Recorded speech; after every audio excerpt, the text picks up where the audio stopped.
Many teenagers today know a strange feeling. It comes after spending a long time on social media. For hours, your phone is in your hand. Your eyes are glued to the bright screen. Then, when you finally put the phone down, something feels off. It is not a happy feeling. It is more like a quiet, empty space inside. This feeling can be confusing. You were just looking at so many things, so many people. Yet you feel strangely alone and unfulfilled. This sense of emptiness is a common experience for your generation. Social media apps are designed to keep you looking. They offer endless new posts and updates. So you keep scrolling, swiping, and tapping. But this constant stream of information does not always feed your mind in a good way. Instead of feeling connected or satisfied, you might feel drained. It is like eating a lot of candy. It tastes good for a moment, but soon you feel sick and still hungry for real food. Recognizing this empty feeling is the first step. It means you can start to think about why it happens and what to do about it.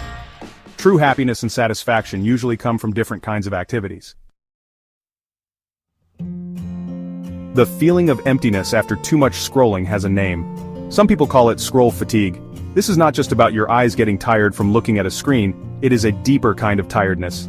It affects your mind and your mood. Scroll fatigue happens when your brain gets overwhelmed. It has seen too much information too quickly. Most of this information is not very important, it is just a lot of small pieces of content. Your brain tries to process it all, but it is like trying to drink water from a fire hose. The symptoms of scroll fatigue can vary. You might feel mentally exhausted, even if you have not done any physical work.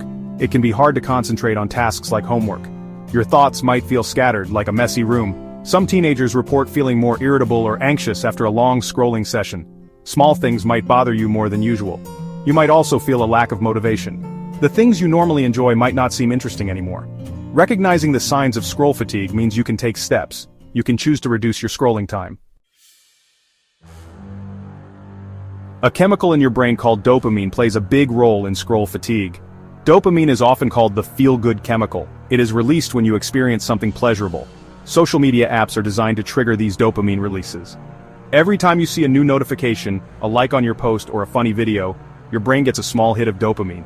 This feels good for a moment. It makes you want to keep scrolling to get more of that feeling. This creates a cycle that can be hard to break. Your brain learns that scrolling equals pleasure, so it craves more scrolling. This is similar to how addiction works. The problem is that these dopamine hits from social media are very short-lived. They provide instant gratification but not lasting satisfaction. Over time, your brain can become less sensitive to dopamine. This means you need more and more stimulation to feel the same level of pleasure. You might find yourself scrolling for longer periods. You might feel an urge to check your phone constantly, even when you do not really want to. This constant chase for dopamine has other effects too. It can shorten your attention span. Your brain gets used to quickly switching from one piece of content to another. Deep concentration becomes more challenging when your brain expects constant novelty. Think about how your brain works when you scroll through social media. You are mostly just looking. Your eyes move quickly from one post to the next. You might see a picture, read a short caption, or watch a few seconds of a video. This is a very passive way of taking in information. Your brain does not have to work very hard. It is like sitting on a bus and watching the scenery go by. You see many things, but you are not deeply involved with any of them. This is what we call passive consumption. Now compare this to reading a book. When you read a book, your brain is much more active. You have to decode the words and understand their meaning. You have to follow the story or the argument. You might imagine the characters or the places described. You might think about the ideas presented and connect them to your own experiences. This requires concentration and effort. Your brain is building connections and creating meaning. This is active engagement. The difference in brain activity is significant. When you are passively scrolling, certain parts of your brain are less active. In contrast, when you read a book or engage in other focused activities, these deeper processing areas of your brain light up. Social media platforms are businesses. Their main goal is to keep you on their app for as long as possible. The more time you spend, the more ads they can show you. This is how they make money. To achieve this, they use complex computer programs called algorithms. These algorithms are very smart. They learn what you like. They track every video you watch, every post you like, and every account you follow. They use this information to show you more content that they think you will find interesting. This is why your social media feed often feels so addictive. The algorithm is constantly trying to predict what will catch your attention next. It shows you an endless stream of content tailored to your preferences. This creates a powerful loop. You see something interesting, you get a small dopamine hit, and you keep scrolling for more. It is designed to be hard to resist. The platforms want you to feel like you might miss out on something important if you look away. This is often called FOMO, or the fear of missing out. This constant exposure to algorithmically chosen content can significantly impact your mood. If the algorithm shows you many posts about people having fun or looking perfect, you might start to feel bad about your own life. You might feel anxious or inadequate. The algorithm does not care about your well-being. Social media is full of influencers. These are people who have many followers. They often post pictures and videos of their seemingly perfect lives. They might show off expensive clothes, exotic vacations, or flawless appearances. For teenagers who are still figuring out who they are, this can be very confusing. It is natural to compare yourself to others. But comparing yourself to the curated images you see online is often unfair.